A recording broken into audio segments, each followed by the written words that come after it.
जी जनाब स्पीकर, सबसे पहले मेरी बहन पीपल्स पार्टी की हमारी बहादुर बेटी को इस ऐवान में आने पे वेलकम करता हूं।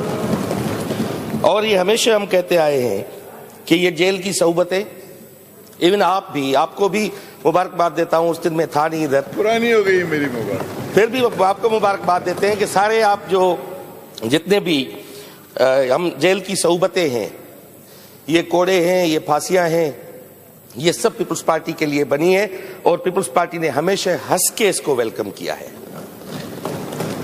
फैज साहब ने कहा है कि एक हमी थे जिनके लिबास पर सरे रह सयाही लिखी गई, वरना हमने देखे हैं इस मुल्क में और भी तमाशे होते हुए। एक हमी थे जिनके लिबास पर सरे रह सयाही लिखी गई, यही दाग थे जो सजा के हम सरे बज़्म यार चले गए।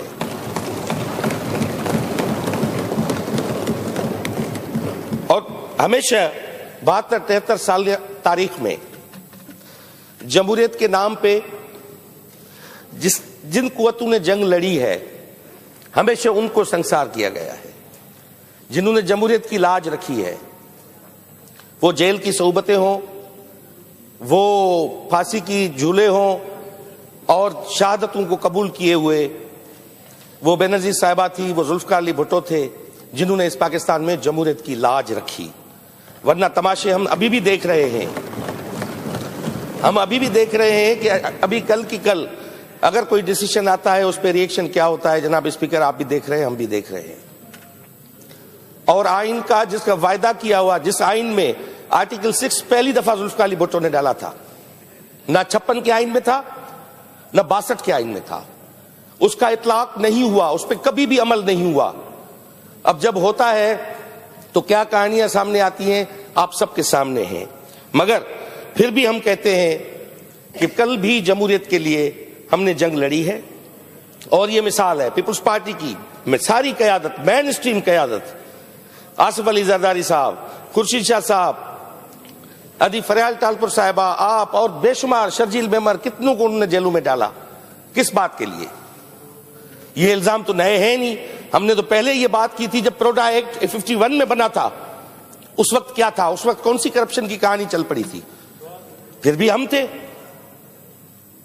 थे उस वक्त। और आज तक वो रविश, एब्डो एक्ट हो, चलती आई कहानी, आज तक साबित कुछ नहीं हुआ, एक भी चीज साबित नहीं हुई।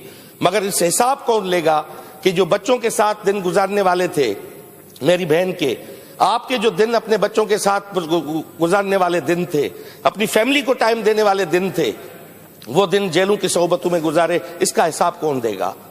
ये इमोशनल जो लॉस हुआ है किसी इंसान का, उसको रीपे कौन करेगा?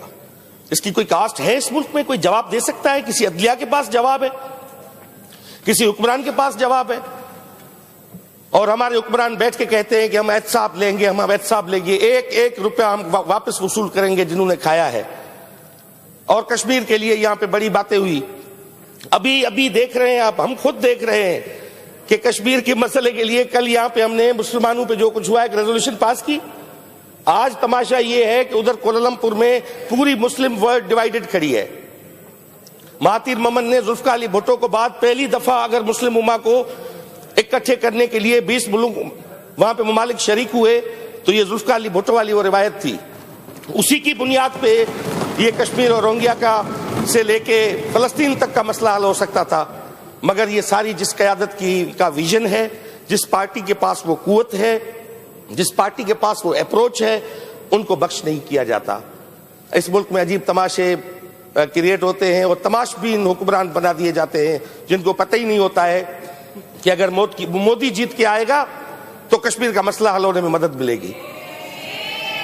और उनको पता ही नहीं, उसकी बीजेपी की उस वक्त के इलेक्शन मैनिफेस्टो में यह बात शामिल थी कि मैं आने के बाद आर्टिकल 370 निकालूंगा।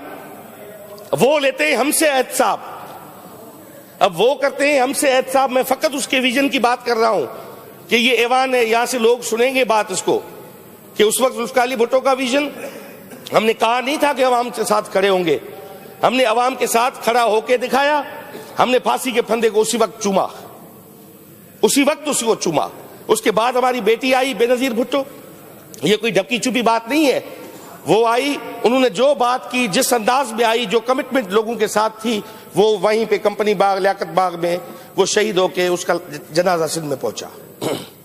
मगर वो मरी तो नहीं है, मरे वो हैं जिनके लिए शायद ने कहा था कि जो कत्ल हुई वो खुशबू है, तुम कितना रास्ता रोकोगे। जो कत्ल हुई वो खुशबू है, तुम कितना रास्ता रोकोगे। वो एक ऐसा जादू है जो सर पर चढ़कर बोलेगी। ये वो जादू है जिसने फरियाल तालपुर को जेल में भी हंस के गुजारना सिखाया।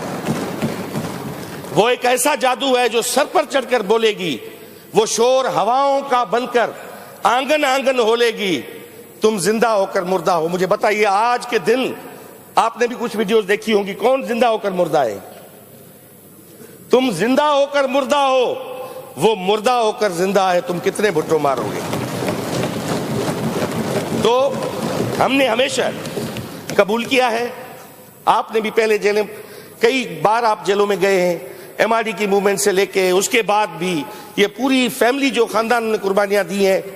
आज मुझे फख्र है कि वो जो मुक्के उठा के कहते थे कि सिंधी लोग जाहिल है, अकबर बुगटी के कत्लनामे पे दस्तखत करते थे,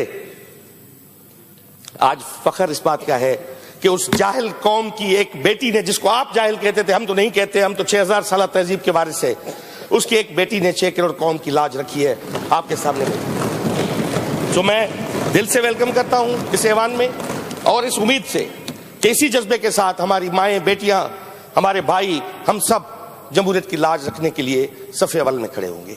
थैंक यू जी, फरियाल तालपुर साहब। Thank you very much. Such lovely words.